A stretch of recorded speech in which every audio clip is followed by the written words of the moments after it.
नमस्कार, मैं सोनिका चौधरी। आप सभी का स्वागत है आपके अपने YouTube channel study with Sonika Chaudhary में। हमने जो एनसीईआरटी किताबों की श्रृंखला प्रारंभ की थी, उसमें हम सामाजिक विज्ञान हमारे अतीत जो बुक थी वो कंप्लीट कर चुके हैं। अब आज हम नई बुक प्रारंभ कर रहे हैं, हमारा पर्यावरण भाग 2 कक्षा 7 के लिए भूगोल की पाठ्य पुस्तक, जिसका अध्याय प्रथम आज हम देखेंगे। यह वीडियो राजस्थान की सभी कंपटीशन एग्जाम के लिए उपयोगी है।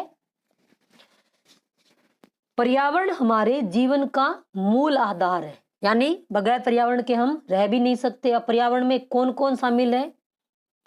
प्राकृतिक पर्यावरण। अब प्राकृतिक पर्यावरण में कौन कौन आते हैं? भूमि, जल, वायु, पेड़ पौधे एवं जीव जंतु मिलकर प्राकृतिक पर्यावरण बनाते हैं। अब प्राकृतिक पर्यावरण में कौन आ गए? जल, वायु, पेड़ पौधे, ये सभी इसमें शामिल होते हैं। स्थल मंडल, जल मंडल, वायुमंडल और जैव मंडल, यह सभी पर्यावरण के भाग है। यानी हम कहाँ रहते हैं? स्थल मंडल में, तो वो भी पर्यावरण का क्या है? एक भाग है। पृथ्वी की ठोस परपट्टी या कठोर ऊपरी परत को स्थल मंडल कहते हैं।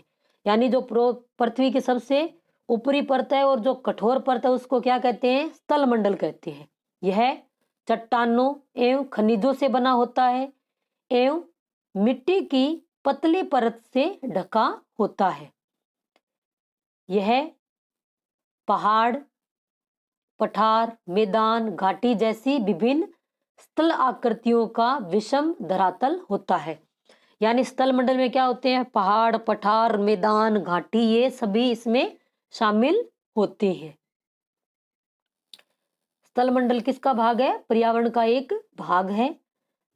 जल के क्षेत्र को जलमंडल कहते हैं, जैसे नदी, झील, समुद्र, महासागर आदि विभिन्न जलाशयों से मिलकर बना होता है। पृथ्वी के चारों ओर फैली वायु की पतली परत को हम क्या कहते हैं? वायुमंडल कहते हैं। अब पारितंत्र। अब पारितंत्र क्या है?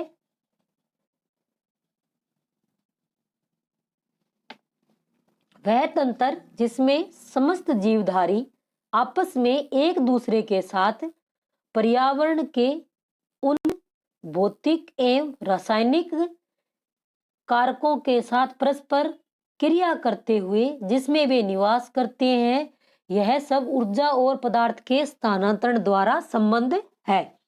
यानी जो पारितंत्र है उसमें क्या है?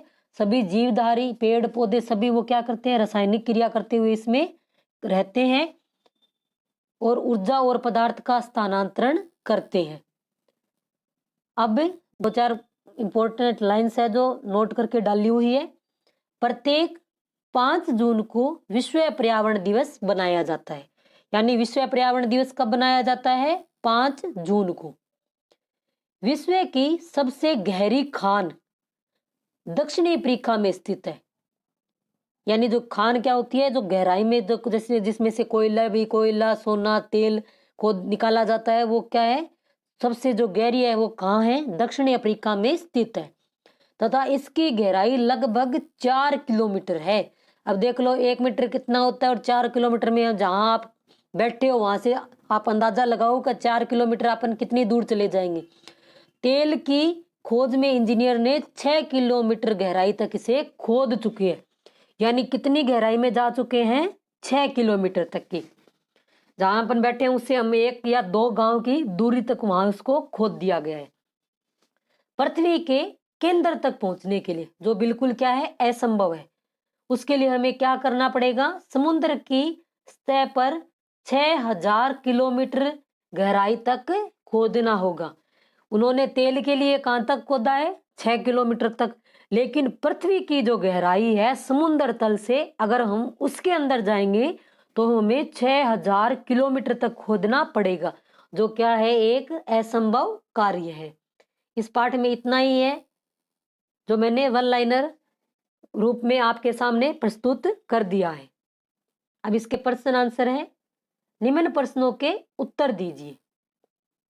इनमें से कौन सा प्राकृतिक परितंत्र नहीं है?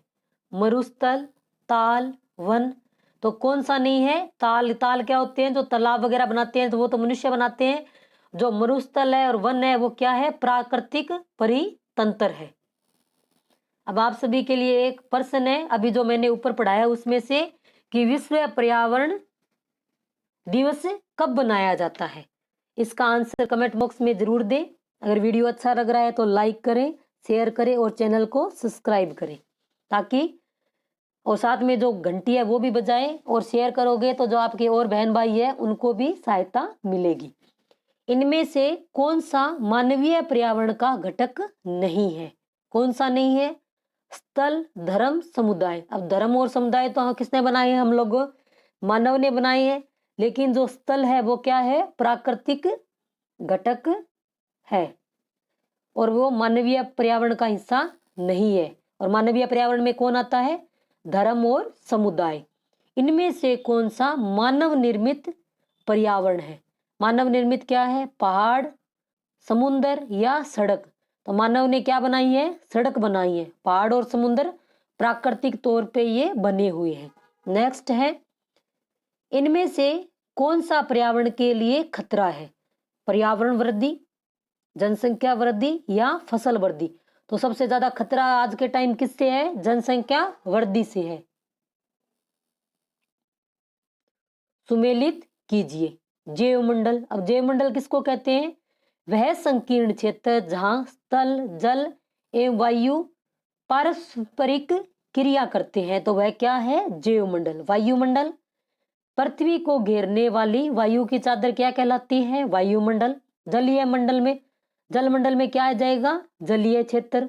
और पर्यावरण क्या है? हमारे आसपास का जो क्षेत्र है उसे हम क्या कहते हैं? पर्यावरण। पहले अध्याय में इतना ही है। अब नेक्स्ट अध्याय, हमारी पृथ्वी के अंदर। अब हमारी पृथ्वी के अंदर क्या क्या है? हमारी पृथ्वी एक गतिशील ग्रह है। इसके अंदर व बाहर निरंतर परिवर्तन होता रहता है। यानी पृथ्वी क्या है? एक गतिशील ग्रह है, तो ऐसे ये घूमती रहती है और इसमें परिवर्तन होते रहते हैं। अब पृथ्वी का आंतरिक भाग। अब पृथ्वी का आंतरिक भाग देखो। पृथ्वी की सतह की सबसे ऊपरी परत को परपट्टी कहते हैं। जैसे ये हमारी पृथ्वी है, तो इसकी जो ऊपर वाली ये परत है इसको क्या कहते हैं? परपट्टी कहते हैं। यह सबसे पतली परत होती है और यह परत कहाँ पाई जाती है? यह महाद्वीपीय सतह से 35 किलोमीटर एवं समुद्री सतह से केवल 5 किलोमीटर तक है। यानी जो महाद्वीप का एरिया है उसके अंदर कहाँ तक है? ये 35 किलोमीटर तक। और जो समुद्र का एरिया है बाहर की साइड का, वहां ये कहाँ तक है? 5 किलोमीटर तक फैली है। महाद्वीपीय सतही मुख्य रूप से सिलिका और एल्यूमिना जैसे खनिजों से बनी है। ये जो परपट्टी महाद्वीप के जो अंदर है ना, महाद्वीप के अंदर कितने किलोमीटर तक थी? 35 किलोमीटर तक। कितने किलोमीटर तक थी? 35 किलोमीटर तक। तो वो किसकी बनी हुई है? सिलिका है एल्यूमिना जैसे खनिजों की बनी है। और इसको इसे क्या कहते हैं? सीएल कहते हैं। यानी दोनों का नाम ले लिया, मिक्स करके क्या बनाया है? इसको सीएल कहा जाता है। और ये जो 35 किलोमीटर थी ना, ये वो वाली परपट्टी है। परपट्टी के नीचे मेटल होता है जो 2900 किलोमीटर की गहराई तक फैला हुआ है।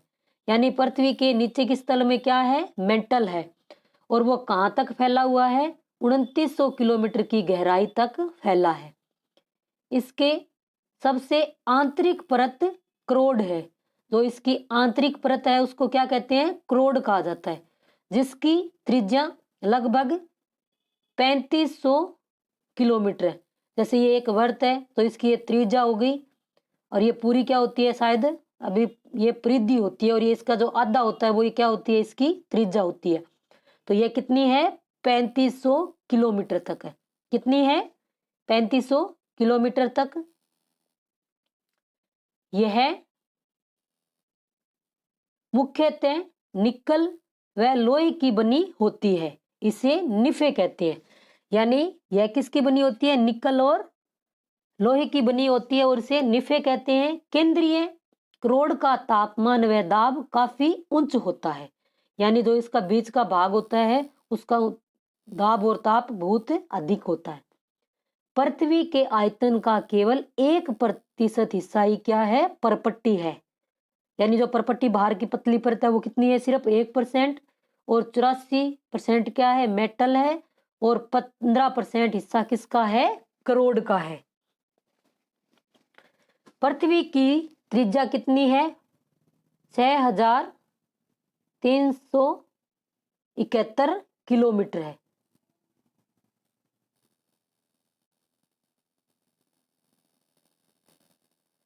पहले ऊपर दी गई थी वो किसकी त्रिज्या दी गई थी?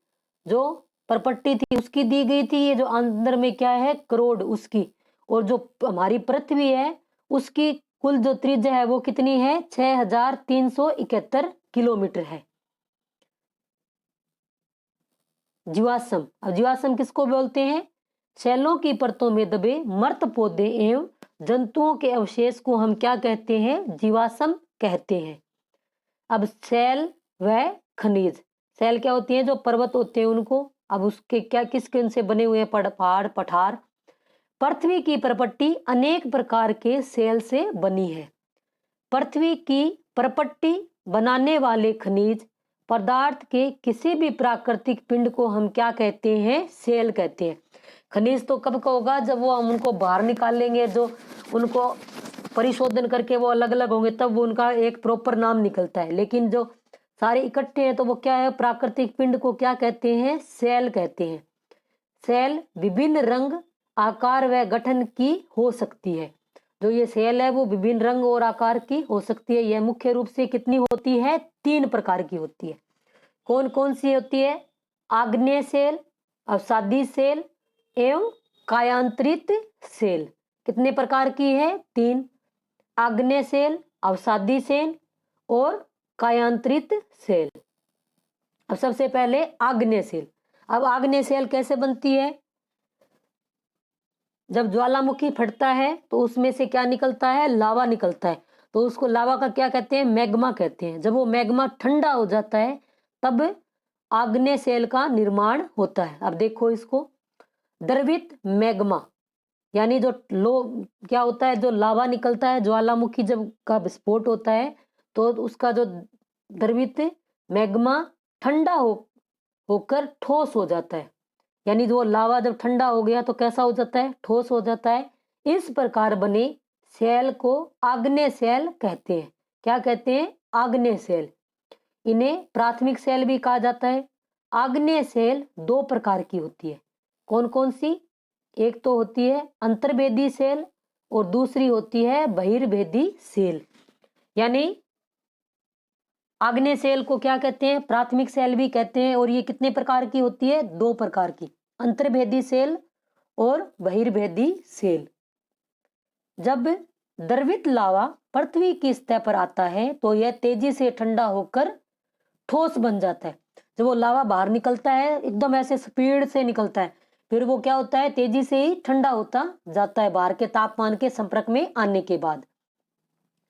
परपट्टी पर बने इस प्रकार से बने शैल को बहिर्भेदी शैल कहते हैं। यानी जो लावा बाहर निकला और ठंडा होकर ठोस हो गया तो वहां जो पट्टी बनेगी उसको क्या कहेंगे? बहिर्भेदी शैल कहते हैं।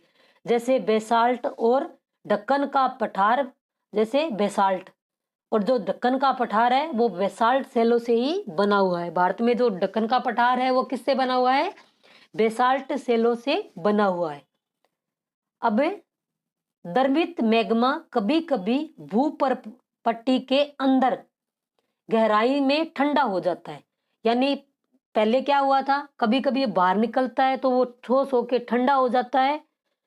ठंडा होके क्या बन जाता है? ठोस बन जाता है। तो कौन सी परपट्टी बनती है? बहिर्परपट्टी। लेकिन कई बार क्या होता है? जो ज्वालामुखी इतनी गहराई के अंदर होते हैं तो विस्फोट होता है तो वो पृथ्वी से बाहर नहीं निकल पाते, तो वो कहाँ रह जाते हैं? अंदर ही ठंडे होकर ठोस बन जाते हैं। तो उनको क्या कहते हैं, अंतर्भेदी आग्नेय सेल कहा जाता है। जैसे ग्रेनाइट ऐसे ही एक सेल का उदाहरण है। बहिर्भेदी सेल का उदाहरण क्या है, बेसाल्ट, और अंतर्भेदी सेल का उदाहरण क्या है, ग्रेनाइट। जो हम पेंसिल यूज करते हैं वो किसकी बनी होती है, ग्रेनाइट की। सबसे सस्ता उपयोग इसी में ही है।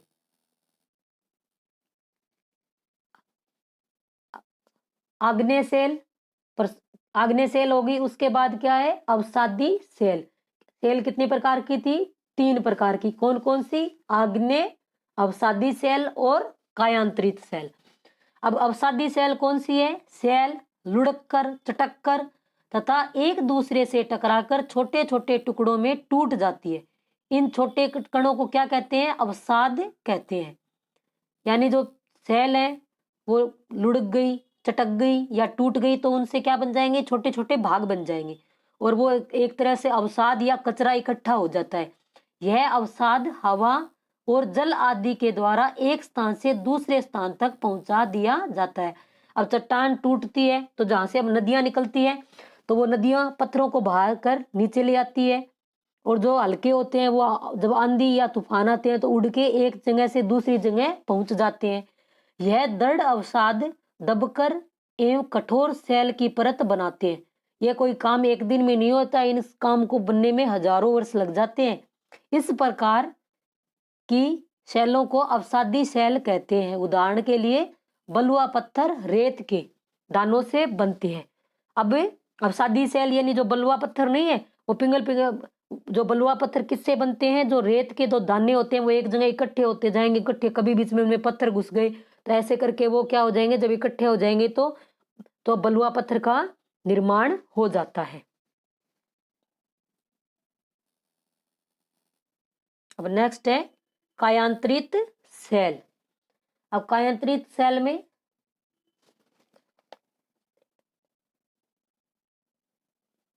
आग्नेय अवसादी सेल उच्च ताप एवं दाब के कारण कायांतरित सेलों में परिवर्तित हो जाती है।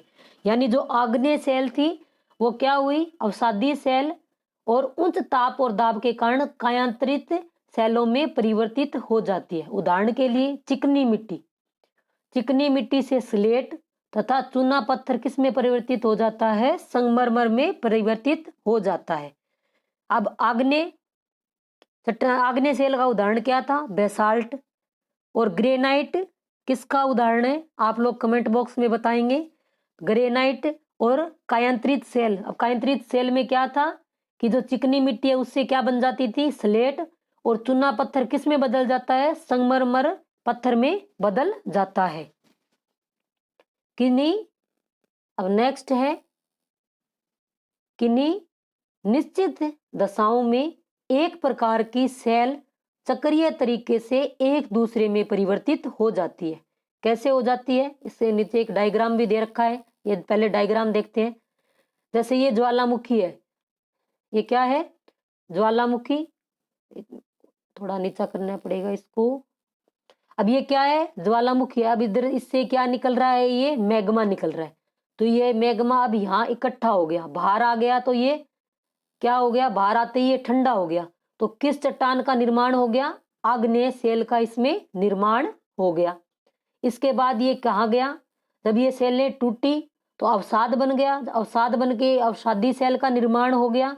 जब अवसादी सेल ये बाद में किस में बदल जाएगी, कायांतरित चट्टानों में, और इसके बाद ये वापिस किस में बदल जाता है, कायांतरित सेल किस में बदल जाती है, मैग्मा। जब अगर दोबारा यहाँ से कोई नया ज्वालामुखी विस्फोट होता है तो उसमें वापस क्या निकलने लग जाता है, मैग्मा। इस डायग्राम से इसको चक्कर को समझाया गया है। जैसे पहले क्या निकलेगा, मैग्मा, तो फिर किसका निर्माण होगा, अवसाद्य सेल का। फिर जो अवसाद निकलेगा, ये नहीं पत्थर वगैरह टूट के जाएंगे तो क्या बन जाएंगे, अवसादी सेल। और इस बाद में ये जब परिवर्तित हो जाएंगी तो किस में परिवर्तित होगी, कायांतरित सेल में, और सबसे लास्ट में वापस क्या बन जाएगा, मैग्मा बन जाएगा।